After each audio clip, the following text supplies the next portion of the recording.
સંદેશમાંથી પાઠ અધ્યાય 1 કલમ 46 થી 55।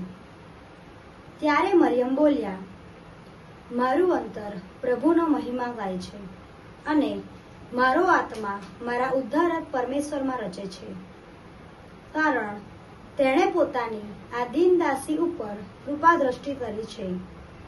આજથી બધા યુગો મને બળભાગી માનશે, કારણ સર્વશક્તિમાન ઈશ્વરે મારે ખાતર મહાન કાર્ય કર્યા છે।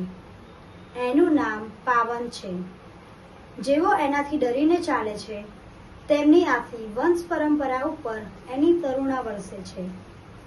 એણે પોતાનું બાહુબળ બતાવ્યું છે, ગર્વિષ્ઠોને એણે ધૂળ ચાટતા કર્યા છે, રાજકર્તાઓને એણે સિંહાસન પરથી દબડાવી પાડ્યા છે અને દિન દરિદ્રોનું એણે ગૌરવ કર્યું છે।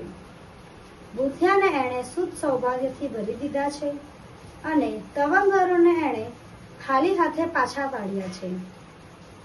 આપણા પૂર્વજોને વચન આપ્યા પ્રમાણે એણે અબ્રાહમ અને તેના વંશજો પ્રત્યે સદા દયા બતાવી છે ને પોતાના સેવક ઇઝરાયેલની વહાર કરી છે। આ પ્રભુની વાણી છે, તે આપણો આધાર। ઈસુની જય વાલા ધર્મજનો, આપ સર્વને ICYM પરિવાર તરફથી સ્વતંત્રતા દિવસની હાર્દિક શુભેચ્છાઓ।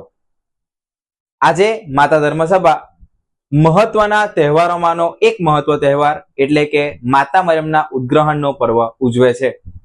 માતા મરિયમને સદેહ સ્વર્ગમાં લઈ લેવામાં આવ્યા હતા, તે તહેવાર આજે માતા ધર્મસભા ઉજવે છે। આ તહેવારના ટાણે એક પ્રશ્ન આપણા જીવનમાં ઉભો થાય, સાચી સ્વતંત્રતા એટલે શું? આજે આપણને ઈશ્વરે આટલું સરસ જીવન આપ્યું છે, એમાં અસંખ્ય ભેટો આપી છે અને ભેટોમાં મહત્વની ભેટ એ સ્વતંત્રતા છે। આપણને રિમોટ કંટ્રોલ દ્વારા નથી ચલાવતા, જાણે ટીવીમાં આપણે એક બટન દબાવીએ અને ચેનલ દબાઈ જાય, ચેનલ બદલાઈ જાય, વોલ્યુમ વધે વોલ્યુમ ઘટે, આપણને એ રીતે નથી બનાવ્યા।